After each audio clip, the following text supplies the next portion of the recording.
మరో breaking news చూస్తున్నాం. విజయవాడలో మావోయిస్టుల కలకలం అంటూ వార్త వస్తోంది. కానూరులో మావోయిస్టులు ఉన్నట్టుగా సమాచారం అందినట్టుగా ప్రస్తుతం బ్రేకింగ్ అప్డేట్ చూస్తున్నాం. పోలీసులు గ్రే హౌండ్స్తో భారీ సెర్చ్ ఆపరేషన్ చేపడుతున్నారు. విజయవాడలో మావోయిస్టుల కలకలం రేగింది. కానూరులో మావోయిస్టులు ఉన్నట్లుగా సమాచారం అందింది. పోలీసులు గ్రే హౌండ్స్తో భారీ సెర్చ్ ఆపరేషన్ చేస్తున్నారు. నలుగురిని అదుపులోకి తీసుకున్నట్టుగా అప్డేట్ అందుతోంది. పోలీసుల పరారీలో మరో 6 మావోయిస్టులు ఉన్నట్టుగా తెలుస్తోంది. పట్టుబడ్డ నలుగురిని కూడా టాస్క్ ఫోర్స్ ఆఫీస్కు తరలించినట్టుగా సమాచారం.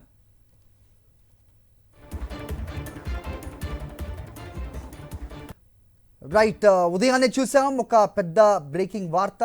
హిడ్మా మావోయిస్ట్ అగ్రనేతగా ఉన్న హిడ్మా ఎన్కౌంటర్లో హతమయ్యాడనే వార్త ఇంకా పూర్తిగా తెలియకుండానే ప్రస్తుతం విజయవాడలో మావోయిస్టుల కలకలం కానూరులో కనబడుతోంది. మావోయిస్టులు ఉన్నట్టుగా సమాచారం అందుతోంది. పోలీసులు గ్రే హౌండ్స్తో భారీ సెర్చ్ ఆపరేషన్ జరుపుతున్నట్టుగా నలుగురిని అదుపులోకి తీసుకున్నట్టుగా కూడా అప్డేట్ అందుతోంది. మరిన్ని వివరాలు మా కరెస్పాండెంట్ నరేష్ అడిగి తెలుసుకుందాం. నరేష్, చెప్పండి. మరి ఓవైపు ఇప్పుడు అల్లూరు జిల్లాలో మారేడుమిల్లి ప్రాంతంలో జరిగిన ఎదురుకాల్పుల ఘటన ఓవైపు తెల్లవారుజామున జరుగుతుంటే ఏకంగా విజయవాడ నగరం నడిపిపోతున్న ఇప్పుడు మరొక ఘటన కలకలం రేపుతుంది. కృష్ణా జిల్లా పెనమల నియోజకవర్గం కొత్త ఆటనగర్ లో ఎన్ఆర్టీ సోదాలు జరుగుతున్నాయి. భారీగా పోలీసు బలగాలు మోహరించాయి. పూర్తిగా ప్రాంతం అంతా తమ ఆధీనంలోకి తీసుకున్నారు. 2 గంటల నుంచి జరుగుతున్న ఈ భారీగా సోదాలలో మావోయిస్టు సానుభూతి పరులు ఉన్నట్లుగా గుర్తించారు. కాలంగా ఇదే ప్రాంతం నుంచి కార్యకలాపాలు కొనసాగిస్తున్నట్లుగా పక్కా సమాచారంతో సోదాలు చేస్తున్నారు అధికారులు. ఇప్పటి వరకు 4 అనుమానితుల్ని అదుపులోకి తీసుకుని విచారిస్తున్నారు. ఇంకా దీని సంఖ్య పెరిగే అవకాశం ఉంది. అయితే ఇప్పుడు నగరం అడిగొట్టున ఈ విధంగా మావో సానుభూతి పరులు ఉండడం, మరోవైపు కేంద్ర కమిటీ ప్రధాన సభ్యుడు హిడ్మా అక్కడ ఎదురుకాల్పుల ముఖ్యమైన అంశంపై కూడా ఏమైనా నగరాలను టార్గెట్ చేసుకుని మావోలు దాడికి ప్రయత్నించే అవకాశం ఉందా, బలగాలపై దాడికి దిగే అవకాశం ఉందా అనే అనేక అనుమానాలు సాగుతీస్తున్న పరిస్థితి నెలకొంది. పూర్తిగా ఇలాంటి తరుణంలో ఎన్ఎస్జీ అధికారులు తమ ఆధీనంలోకి తీసుకున్న తర్వాత వారిని ప్రశ్నిస్తున్నారు. అయితే పూర్తిగా ఈ కొత్త ఆటనగర్ ప్రాంతంలో ఉన్న అనేక మంది ఏదైతే సాధారణ ప్రజలు ఉంటారో వారి నుంచి దూరంగా వీరిని తీసుకుని వెళ్లి అక్కడ పూర్తిగా ప్రశ్నిస్తున్న పరిస్థితి నెలకొంది. అయితే ఇలాంటి తరుణంలో ఇప్పుడు మావోయిస్ట్ కదలికలు నగరానికి కూడా చేరుకున్నాయి. నగరాల్లో ఉన్న ఎవరైతే సానుభూతులు ఉన్నారో వారు యాక్టివ్ అయ్యే అవకాశం ఉన్న నేపథ్యంలో ఎన్ఎస్జీ అధికారులు సోదాలు జరిపారా, లేకపోతే ప్రత్యేకంగా వారి దగ్గర ఉన్న సమాచారంతో పక్క సమాచారంతోనే ఈ సోదాలు జరుపుతారా అనే విషయం ఇంకా తెలియాల్సి ఉంది. హరి, నరేష్, అయితే పెనమలూరులో అనే ఒక వార్త కూడా చూస్తున్నాం. కృష్ణా జిల్లాల పెనమలూరులో అక్రమ ఆయుధాలు కలకలం రేపినట్టుగా కూడా వార్త. ఓ మహిళ సహా 6 అనుమానితుల్ని కేంద్ర బలగాలు అదుపులోకి తీసుకున్నట్లు. ఈ 6లో ఓ మహిళ కూడా ఉన్నారా? దీనికి ఏదైనా సంబంధం ఉందా?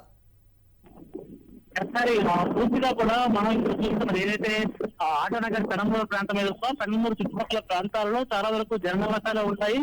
ఇలాంటి జననివాసాల మధ్య ఈ అక్రమంగా ఉంచిన ఆయుధాలు కావచ్చు, లేకపోతే మావోయిస్టు సానుభూతి పరులు అయితే ఉన్నారో వీరి నుంచి ఇక్కడ ఆయుధాలు తరలించే ప్రక్రియ చేస్తున్నారా, లేకపోతే ఎందుకంటే ఛత్తీస్గఢ్ ప్రాంతం నుంచి హిడ్మా అల్లూరు జిల్లాలోని మారేడుమిల్లి ప్రాంతానికి రావడం అనేది ఖచ్చితంగా ఒక ఆపరేషన్ చేపట్టే సమయంలోనే హిడ్మా ఒక ప్రాంతం నుంచి మరొక ప్రాంతానికి కదలికలు ఉంటాయని ఎప్పటి నుంచో జరుగుతున్న సమాచారం. ఇలాంటి తరుణంలో హిడ్మా మూవ్మెంట్, అదేవిధంగా హిడ్మాతో పాటు తమ చుట్టూ ఉన్న సభ్యులు ఎవరైతే ఉన్నారో వారు రావడం, మరోవైపు నగరంలో ఉన్న మావోయిస్ట్ సానుభూతి పరులు యాక్టివ్ అవడం, మరోవైపు ఇప్పుడు జరిగిన ఏదైతే అల్లూరు జిల్లా ఎదురుకాల్పుల ఘటనకు సంబంధించి కొంతమంది మావోలను ఏమైనా కేంద్ర బలగాలు అదే స్థానిక పోలీసులు అదుపులోకి తీసుకుని వారి వద్ద నుంచి తీసుకున్న సమాచారం మేరకు ఇప్పుడు ఏమైనా సరే విజయ నగరాల్లో సోదాలు జరుగుతున్నాయి. కేవలం ఇది విజయవాడ నగరానికి మనం చెందిన రాష్ట్ర వ్యాప్తంగా ఇంకెక్కడ సోదాలు జరుగుతున్నాయి, ఛత్తీస్గఢ్ ప్రాంతాల్లో సోదాలు జరుగుతున్నాయి అనే అనుమానాలు ఉన్నాయి. ఇంకా అది అధికారికంగా ధృవీకరించాల్సింది. కానీ ఇప్పుడు మాత్రం పెనమలూరు ప్రాంతంలో చుట్టుపక్కల ప్రాంతాల్లో ఉన్న కొంతమంది అనుమానితులు మాత్రం అదుపులో తీసుకుని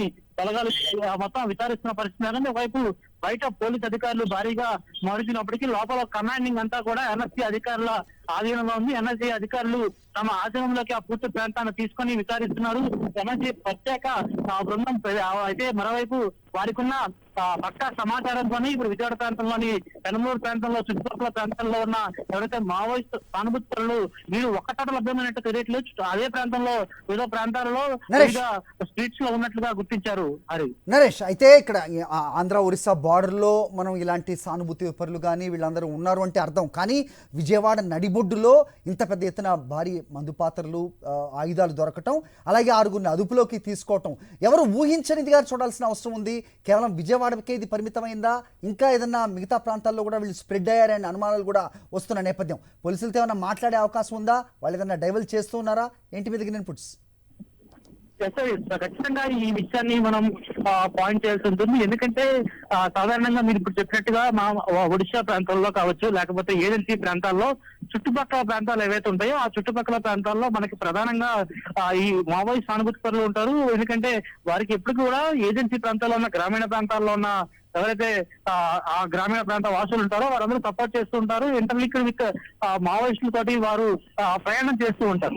అయితే కానీ మొట్టమొదటిసారిగా ఇలాంటి వాదన వినిపిస్తుంది, ఇలాంటి ఘటన చోటు చేస్తుందని చెప్పుకోవచ్చు. ఎందుకంటే నగరాల్లో, అది కూడా రాష్ట్ర వ్యాప్తంగా ఒక బిజియర్ సిటీలో ఉండే ఒక విజయవాడ నగరాన్ని, ఆ నగరంలో ఉన్న ఒక ప్రధాన ప్రాంతంలో, ఆటోనగర్ ప్రాంతంలో, కనమూరు ప్రాంతంలో అంటే ఖచ్చితంగా ఆ చుట్టుపక్కల ప్రాంతాల్లో అన్ని చోట్ల కూడా మనకి ఎక్కడికెక్కడ కూడా జననివాసాలు ఉంటాయి. అదేవిధంగా ఒక రవాణా మెటీరియల్ ఏదైతే ఉంటుందో ఎప్పటికప్పుడు కూడా అక్కడి నుంచి కొత్త మనుషులు వచ్చి వెళ్తుంటారు, కొత్త అన్లోడింగ్ లోడింగ్ జరుగుతుంటుంది. ఇలాంటి ప్రాంతంలో ఇప్పుడు మావోయిస్టు సానుభూతి కనిపించడం, మరోవైపు కేంద్ర కమిటీ సభ్యుడు హిట్మా ముత్యందనం అతను ముతి వార్త విన్న వెంటనే మావోయిస్టు వర్గాలు ఏవైతే ఉంటాయో వారు ఆ కమిటీ ఆదేశాల మేరకు వీరందరూ యాక్టివ్ అయ్యారు. ఎందుకంటే జనరల్ గా మావోయిస్ట్ సానుభూతి పరులు అనేది వారు మాత్రం సాధారణ సమయంలో వారు యాక్టివ్ అవ్వరు.